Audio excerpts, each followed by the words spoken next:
Então, Filipenses, primeiro, queremos fazer essa abordagem hoje, nessa série de estudos nossos, de sermões expositivos, né, irmãos? O objetivo é aprender mais, compreender o que está escrito na palavra do Senhor, que possa entrar em nossos corações e realmente fazer alguma mudança, não é?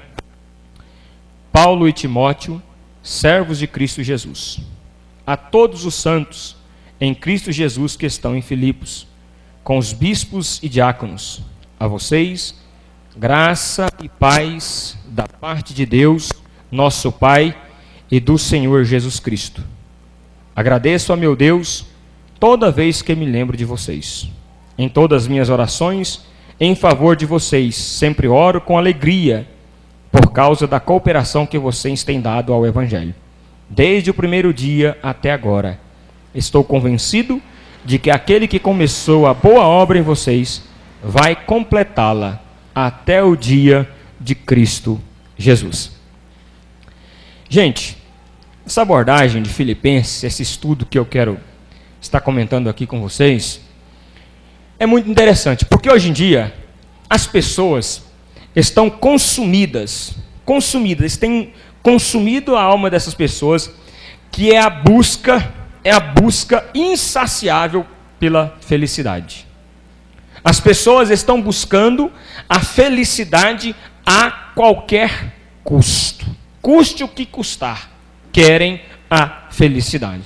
Aí, para isso, eles estão em busca de livros de autoajuda, palestrantes motivacionais, colunistas com seus conselhos, e eles pretendem, irmãos, com todo esse aparato, né, oferecer para você uma chave da felicidade, a chave da alegria, não é? Mas, para muitas pessoas, a porta permanece fechada. Então, os livros de autoajuda, os palestrantes motivacionais, têm deixado a porta da felicidade, da alegria, e ela permanece fechada. E as pessoas se aprofundam em métodos e mais métodos. E a porta da alegria, da felicidade continua fechada. Nessa nossa exposição aqui, estava lendo John MacArthur, Hernando Dias Lopes, e eu achei interessante, irmãos, que alguns deles comentavam em certo ponto, porque incapaz de controlar as suas circunstâncias, incapaz de controlar a sua ansiedade, que é inimiga da alegria, que é inimiga da felicidade, é a ansiedade. A ansiedade, ela mina a nossa alegria. A ansiedade tira de nós a alegria cristã, porque a gente fica ansioso em conquistar mais e mais palestras motivacionais, mais isso, mais isto, mais colunista disso, e a porta da felicidade fechada, e ele observa que a vida dele está indo de mal a pior em vez de melhorar. Eu quero entender que essas pessoas, elas incapazes de controlar as circunstâncias que estão à sua volta, elas estão sendo controladas por elas. Ou seja, em vez dela fazer algo para que lhe traga alegria, não é? Que é um fruto do Espírito Santo, para que traga felicidade, em vez dela controlar todas essas circunstâncias, ela está sendo controlada pela circunstância. E nós não podemos ser controlados pela circunstância, porque se Paulo fosse olhar pela circunstância, ele seria o pior dos homens. Se Paulo fosse olhar para o mal que sobrevia sobre ele, a dificuldade que sobrevinha sobre ele seria um dos piores dos homens. Por quê? Ele fosse, olha, eu sou conhecido por toda a guarda pretoriana. O pretor era um magistrado que distribuía a justiça, ou seja, um juiz. Ele era conhecido de todos os pretores da zona urbana, da zona rural, todos, ele era conhecido. Por que ele era conhecido? Porque ele pregava o evangelho de Jesus, aí ele era preso, e na cadeia ele pregava o evangelho de Deus. Ou seja, então, não existia uma condicionante na vida de Paulo. Paulo era feliz se ele estivesse pela guarda pretoriana trancado, ou se ele estivesse num banquete com seus amigos. Ele falava: eu tenho alegria no meu coração. Então a nossa alegria não é condicionada a isso. A nossa alegria é um fruto do Espírito Santo, e que não deve ser condicionada ao meio, à situação que nós estamos vivendo. Ela não pode nos controlar, não é? Nós estamos, muitas pessoas estão sendo controladas pelas circunstâncias.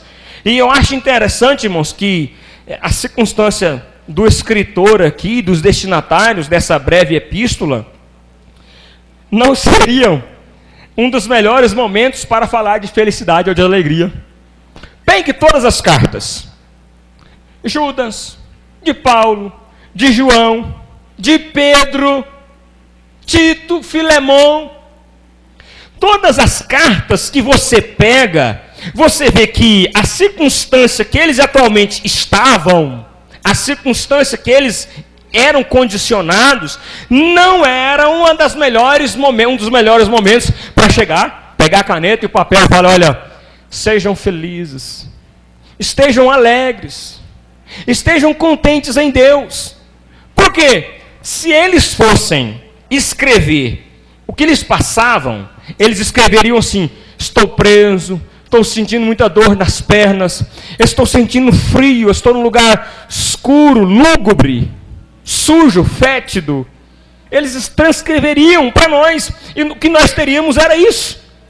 Mas não, pelo contrário, eles lá na cadeia, amarrado com seu tornozelo, com seu pé ao outro prisioneiro, eles escreviam, eles cantavam. Paulo e Silas estavam na cadeia e à meia-noite eles cantavam a Deus. Ou seja, não era a condição, sim ou não? Não era a condição que eles estavam que lhe traziam felicidade, que traziam alegria, mas era o quê? A fonte que eles estavam buscando. A nossa fonte de alegria é o Senhor. Então, a fonte do prazer cristão é o Senhor Jesus. Se a nossa fonte de alegria é Ele, então todas as condicionantes não importa. Importa é o Senhor Jesus na nossa vida. Louvado seja o nome do Senhor, que é a nossa fonte de alegria. Então, irmãos, quando o apóstolo Paulo escreveu essa carta, a Filipos, ele estava preso em Roma. Paulo estava preso em Roma. E o que o Hernandes Dias Lopes, ele fala um negócio seguinte, eu anotei aqui, ó. O sofrimento não é incompatível com o sucesso da obra. Ou seja, você vê a obra prosperando, você vê as missões prosperando, você vê a pregação do Evangelho de Deus prosperando, você fala: então não tem nenhum problema por ali. Não tem nenhum furo de pneu, não tem nenhuma quebra de mola do caminhão para levar o ingrediente do alimento. Não deve ter nada, não deve ter um acidente na estrada. É bem provável que não morreu nem o irmão nisso aí, e não é verdade. O sucesso da obra, o sofrimento da obra, ele não é incompatível com o sucesso da obra. Então, às vezes a obra é bem sucedida, e às vezes a gente está sofrendo, às vezes a gente está sendo martirizado. Quer um exemplo bíblico? Quer um exemplo bíblico, ou vários exemplos bíblicos? Estevão, próximo da sua morte, ele fala: eu vejo o céu aberto, eu vejo a glória de Deus. Mas e o sucesso da obra continuou da mesma forma, a obra continuou crescendo. Então, não era o sofrimento de Estevão que pararia ou que deixaria uma marca de tribulação ou de tristeza na obra. Ao contrário, isso trazia alegria em Deus, trazia alegria no Senhor, trazia paz em Deus. Então, gente, eu quero entender aqui que muitas vezes, olha bem, preste atenção, muitas vezes o solo fértil da evangelização é regado pelas lágrimas, suor e sangue daqueles que proclamaram as boas novas do Evangelho. Mas não eram tristes. Não eram tristes. O solo fértil da evangelização, às vezes ele é regado com lágrimas.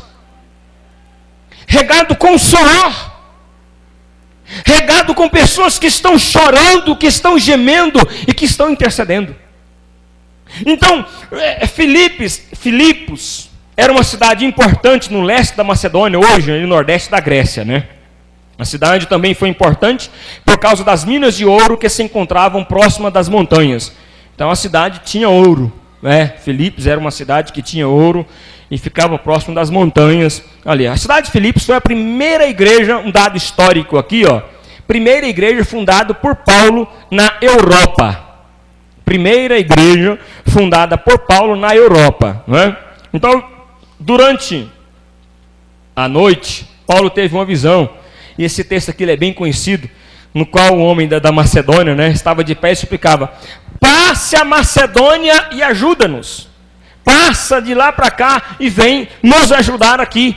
Então, a entrada de Paulo lá na Europa, ela foi por orientação divina. Por orientação divina. Foi um divisor de águas na história do mundo. Foi uma decisão insondável da soberana vontade de Deus de direcionar a obra missionária para o Ocidente e não para o Oriente. Né? Foi Deus que orientou. Ele queria ir para onde? Paulo, a sua agenda era de ir talvez para um outro lado. Mas Deus falou assim: não, Paulo, eu quero que você venha para o Ocidente. Eu quero que você venha para a Europa. Eu quero que você venha para esse lado de cá. Passe a Macedônia e ajude-nos. Passe a Macedônia. Então, irmãos, e até nisso, é tão interessante que a história de todas as civilizações foi decisivamente influenciada por essa escolha divina. A história das civilizações foi influenciada por essa aqui, ó. Até hoje, algumas nações orientais estão imersas em trevas, enquanto o Ocidente foi bafejado por essa mensagem bendita do Senhor Jesus. Ou seja, hoje nós temos os países árabes, muçulmanos, que onde a dificuldade da pregação do evangelho lá é grande, não é?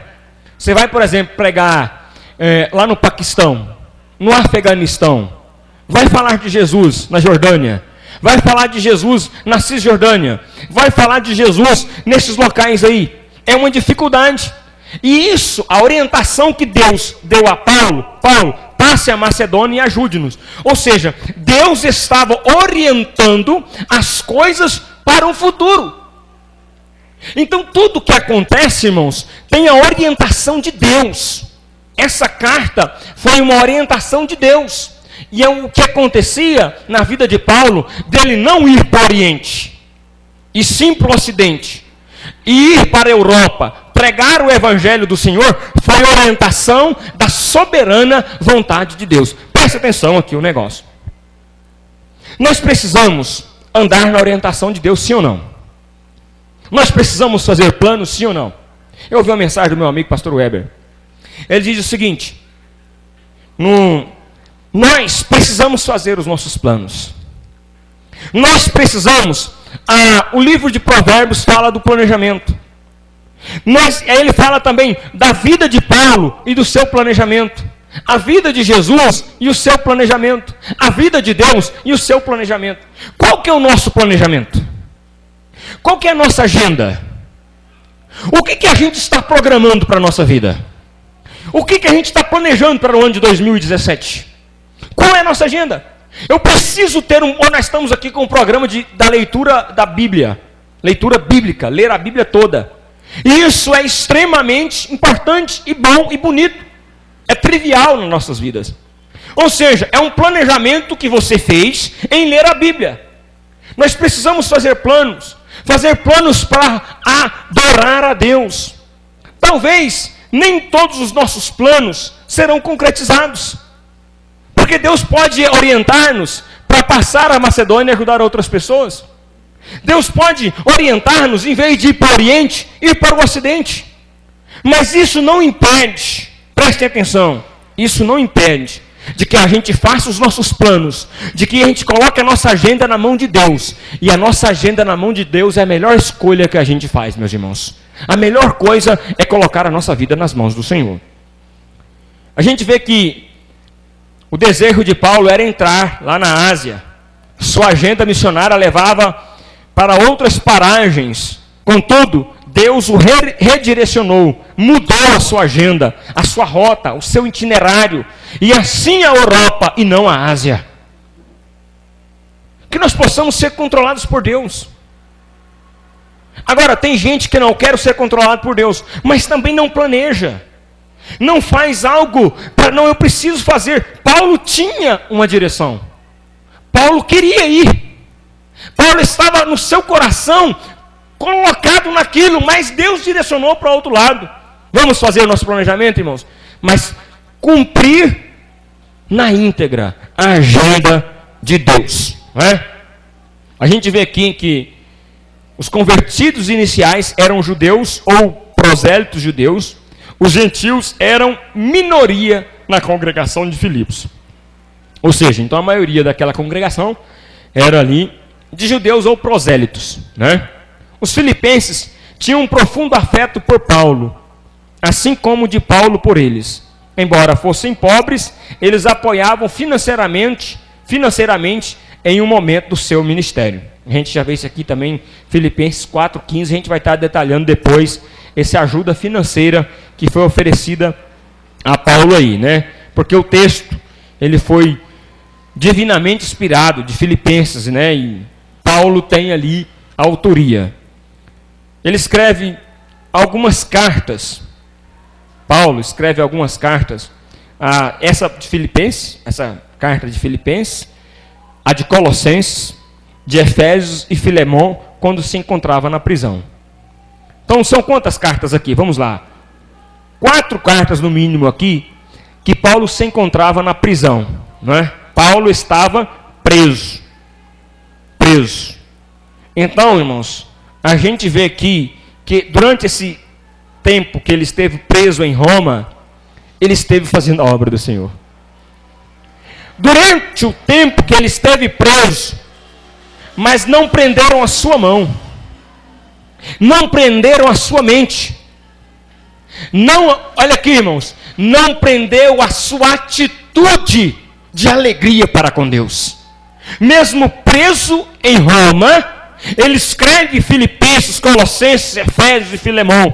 Por quê? Porque ele era alegre em Deus, porque ele tinha alegria em Deus, porque ele tinha paz no seu coração, porque ele adorava a Deus.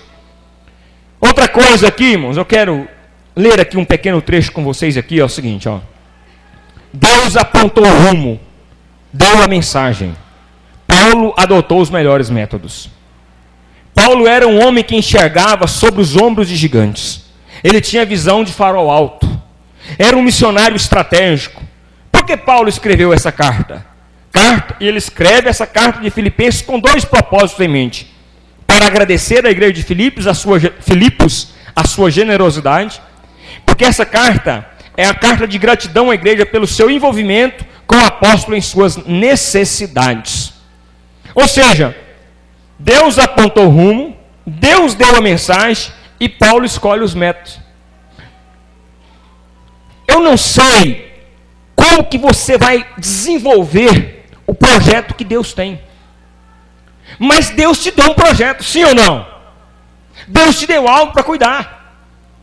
Deus, Ele está apontando para nós e mostrando o que nós temos que fazer. Agora, como nós vamos fazer, é você que vai adotar a melhor escolha, o melhor método, a melhor forma de fazer, a melhor maneira de organizar. É igual uma mensagem.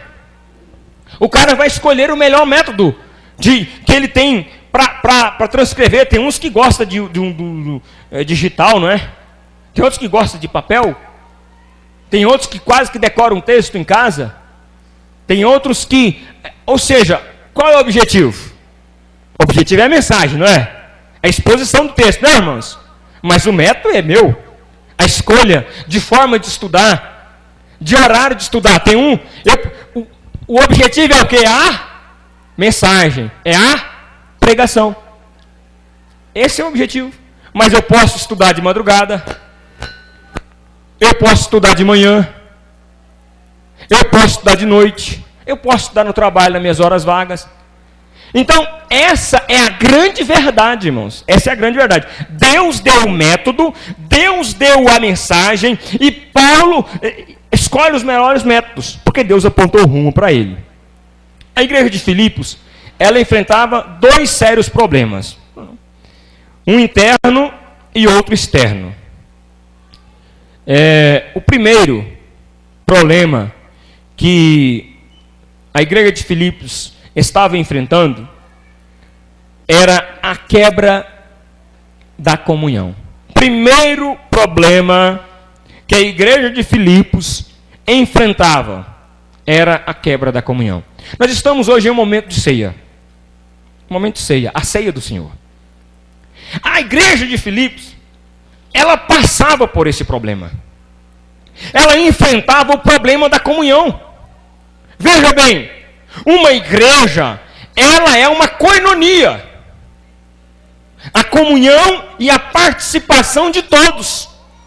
Ou seja, a igreja de Filipos estava enfrentando um momento de desunião, um momento de tribulação, um momento que as pessoas ali, os crentes, olha, irmão, presta atenção, a falta de comunhão, ela ataca diretamente o coração da igreja. A falta de comunhão, assim como a carta que Paulo descreve de Roma a Filipos, um dos problemas graves da igreja era a falta de comunhão. Comunhão. A igreja não pode viver sem comunhão. A igreja precisa amar. A igreja precisa relacionar. A igreja precisa amar um ao outro. A igreja não pode passar alheio. Veja bem, no culto de ceia, nós estamos na festa da comunhão. O camarada pega o seu suco de uva, pega o seu pão, e se não está comunhão com o outro, é o momento da festa, da comunhão, do prazer, do contentamento entre os irmãos. Então, a igreja estava passando por esse problema, e um grande problema que era encontrado era a falta de comunhão, era a desunião. Nós precisamos ser unidos. Unidos para adorar a Deus, unidos para cantar, unidos para orar. Mas como é que a gente vai orar? Falar assim: Senhor, me abençoa, mas não abençoa aquele irmão não, só me abençoa, só a mim mesmo. Me abençoa, mas aquele irmão deixa para o mês seguinte, porque eu estou precisando mais da bênção, não é? Deixa ele para o terceiro mês, que na fila tem um irmão fulano de tal. Não, irmãos, a comunhão, ela ora por mim, ela ora por você, ela ora por todos. Ela ora por todos. Porque ela entende, porque, vamos supor aqui, eu disse aqui, Cristo é o cabeça, sim ou não? Nós somos corpo. Veja bem, se um membro do seu corpo padece, vamos dizer aqui, o meu dedinho, mindinho, né? Está cortado, dolorido. Todo o meu corpo vai padecer, não vai? Sim ou não, irmãos? Veja bem, assim é o problema da desunião, da falta de comunhão. O corpo todo padece. Ah não, mas é só um dedinho. É só um dedinho. É a igreja que está sofrendo. É o corpo que está sofrendo. Você não vai ficar sem dormir se doer muito a noite inteira. Você vai ficar sem dormir. Você não vai dormir bem, você não vai trabalhar bem, a mulher quando for lavar a vasilha não vai conseguir lavar bem, o cabeleireiro não vai conseguir cortar cabelo direito, o polícia não vai conseguir pegar na arma, o pedreiro não vai conseguir pegar a colher direito, ai. Por quê? Porque existe algo em seu corpo que não funciona bem. Então, se tem problema de desunião dentro da igreja, é porque tem algo no corpo que não está bem. Não está bem. Aí não descansa, aí não repousa, aí não traz um certo alívio. Você fala assim, eu dormi a noite inteira, mas parece que estou mais cansado quando deitei. É por quê? Porque tem algo que está desajustado. Desunião. A igreja é uma comunidade, é uma coinonia, eles são amáveis. A igreja de Filipos enfrentava esse problema interno e outro externo. E atacava o coração da igreja, era uma arma destruidora, que estava roubando a eficácia da igreja. Ralph Martin diz o seguinte, presta atenção, a igreja de Filipenses sofria com um problema de presunção. Sou presunçoso, não é? Aquele cara, louvado seja eu. Louvado seja eu, não é? Não é louvado seja Deus não, né? Na nota do real lá está assim, louvado seja... Não, ele está assim, louvado seja eu. Louvado seja eu. Ou seja, esse problema da presunção, quando a gente se quer colocar na importância que não é nossa, a igreja também sofre. A igreja também sofre. É igual os órgãos que tem do corpo. Se um tentar fazer a função de outro, não vai funcionar legal. É presunção demais, não é? O dedo querer fazer a mão da orelha, fazer o papel da orelha. O olho querer fazer o papel da boca. Não vai resolver. Ou seja, aquela presunção acaba atrapalhando e comprometendo todo o corpo do Senhor Jesus. E a igreja de Filipenses estava sofrendo isso aí. Havia um espírito individualista, elitista, em alguns membros da igreja de Filipos que colocava em risco a harmonia da igreja. Havia partidarismo e vanglória. Ou seja, eu sou de partido tal, eu sou de Paulo, eu sou de Apolo, eu sou de Jesus Cristo. Não, a igreja não tem partido. A igreja tem uma comunhão. Então aqui não tem partido de Apolo, nem partido de Paulo. Não, não tem. Tem partido de Jesus Cristo, PJC, né? Partido de Jesus Cristo. É isso. Então não pode haver presunção, não pode ter a comunidade individualista, elitista. Não, aqui é só elite. Aqui é só elite, aqui não tem espaço. Não, a igreja não pode ser assim. Nós não somos individualistas. Nós somos unidos, nós temos uma comunhão, nós participamos juntos, tomamos da ceia juntos. Ok, meus irmãos? Segundo problema que estava havendo na igreja de Filipenses. Segundo problema, era a heresia doutrinária. Heresia doutrinária. A igreja estava sob ata, que também é o perigo dos falsos mestres. Sob ata, aquilo que estava dificultando. Parece que estavam amarrados. E a heresia, irmãos, ela começa a princípio com aquilo que você pensa que é verdadeiro. Não é? Aquilo que você pensa que é genuíno. É mais ou menos assim, ó. Você pega uma nota de R$100 e você pensa que ela é de verdade. Mas quando vai olhar, ela é falsa. Ela é falsa. É triste, não é? Quando você pega, vai no caixa do supermercado comprar o arroz, o feijão, a carne. Não dá para comprar muita coisa não, R$100, né, amor? Tem que ter cuidado, R$100 minguado, né? Você vai lá no supermercado e vai comprar, a nota é falsa. Então a igreja de Filipenses, ela estava também sob o perigo dos falsos mestres. E hoje a igreja, ela também enfrenta o perigo da heresia e dos falsos mestres, os gnósticos. Né? A carta de Colossenses fala muito sobre gnosticismo. Vários tipos de heresia. A igreja deve aceitar, sim ou não? Paulo, preso, lá em Roma, ele vê que a igreja está sendo atacada. E ele faz o quê? Ele escreve para a igreja: cuidado com os falsos mestres. Cuidados com os judaizantes. Cuidado com aqueles que querem subverter a mensagem do evangelho. Cuidado, gente. Irmãos da igreja Redenção, cuidado com os falsos mestres. Cuidado. Cuidado. Para nós começarmos a encerrar aqui, a carta aos Filipenses não é um tratado teológico como Romanos, Efésios e Colossenses. Vamos destacar aqui alguns pontos principais da carta aos Filipenses. Primeiro, a alegria. É a carta da alegria. transborda o seu texto uma alegria indizível, cheia de glória. É paz no coração, é alegria. Você já viu, irmãos, que nossa comunidade são pessoas alegres, são felizes? Por quê? Porque nós entendemos que, sobretudo, nós temos o contentamento em Deus. Sobretudo, nós temos o contentamento no Senhor. Então, outra coisa que eu quero destacar, a unidade cristã. Depois da primazia a Cristo no primeiro capítulo, Paulo revela que o outro deve vir antes do eu. Entendeu assim? O outro deve vir antes do eu. Vem cá, pastor Jacques. Vem cá.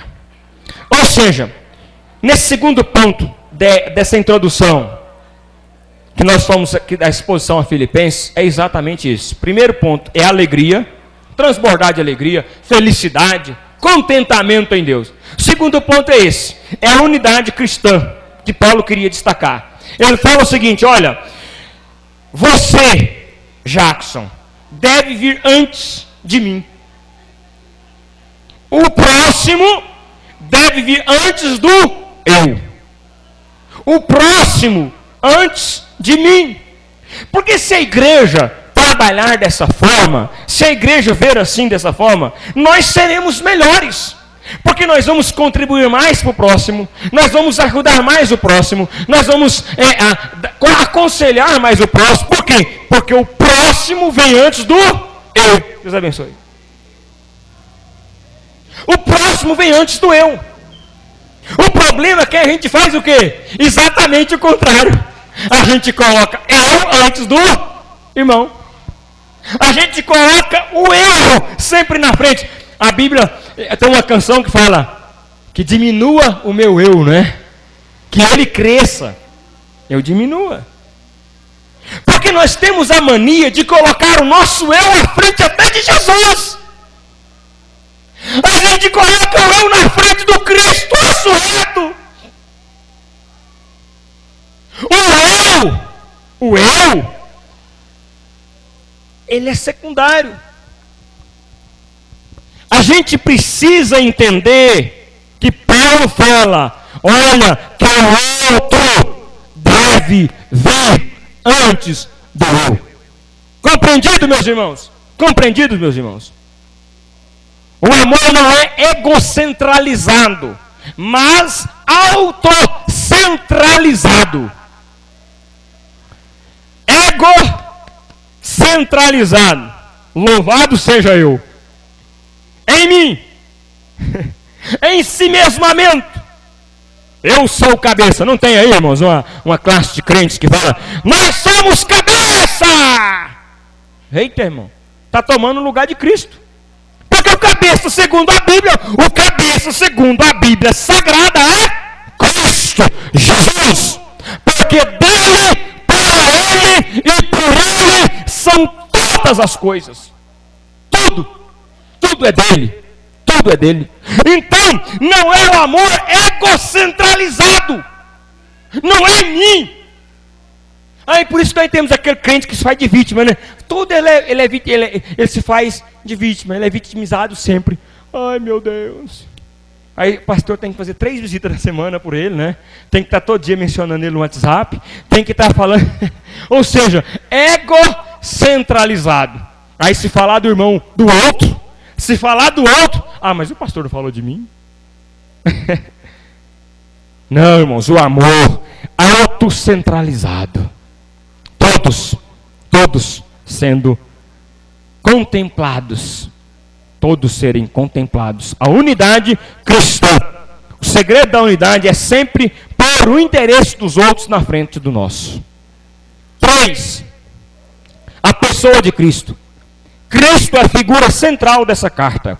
Ele é o elo de união entre todas as outras partes. Cristo é a pessoa, é a figura central dessa carta. Deve ser também a figura central da nossa vida. Cristo é a pessoa, é a figura central da nossa vida. O ministério que se não se pauta por Cristo Jesus, nosso Senhor, ele não é um ministério coeso, irmãos. O ministério que se baseia em obras. O ministério que se baseia prazer nas coisas que Ele faz. Não, o ministério é nas coisas que Cristo faz. Cristo faz. Se o evangelho baseia nas coisas que eu faço, ele sofre, ele padece, mas é na pessoa de Cristo, dele, por ele, para ele, são todas as coisas. E o Senhor, plenamente divino, exaltado, é o Jesus da cruz, mas também aquele que ele virá em glória para nos transformar. Último ponto e eu termino. 4. A segunda vinda de Cristo. Só nessa carta a Filipenses, nós temos aqui mais ou menos 6 referências falando sobre a segunda vinda de Cristo. E para esse dia, Deus Pai está trabalhando, a fim de que toda criatura, sem exceção, se dobre aos pés do Senhor Jesus. Se dobre aos pés do Senhor Jesus. Todo aquele em que Ele começou a sua obra, esteja pronto para aquele grande dia. Que nós estejamos prontos, irmãos, para aquele grande dia, para a segunda vinda de Jesus, nós estarmos com Ele, nós morarmos com Ele, estarmos para todo sempre com o Senhor. Para aquele dia, os cristãos devem trabalhar, precisamos viver como Ele viveu, produzindo os frutos de justiça, esforçando-nos para trazer outros à fé, para que nos alegremos juntos ante ao seu trono. Para esse dia, também o próprio Cristo está trabalhando. Quando Ele manifestar a sua glória, todo inimigo irá se curvar. Toda honra, toda glória possa ser dada ao nosso Senhor.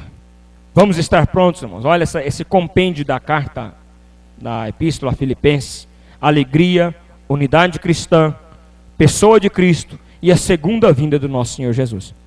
Vamos praticar um amor que não seja egocentralizado, mas que seja autocentralizado. Ok, irmãos? Deus abençoe a todos. Vamos orar. Senhor Jesus, nós te damos graças, porque até aqui o Senhor tem nos ajudado. O Senhor que começou uma boa obra em nossas vidas, possa completá-la. Que possamos estar nas tuas mãos, seguindo o teu exemplo, andar segundo o teu querer. E que nós possamos, ó Pai, ter alegria, ser unidos, entender a tua grande obra, a centralidade no Senhor, e saber que o Senhor vai voltar para nos buscar na sua segunda vinda. Graças te damos, em nome de Jesus.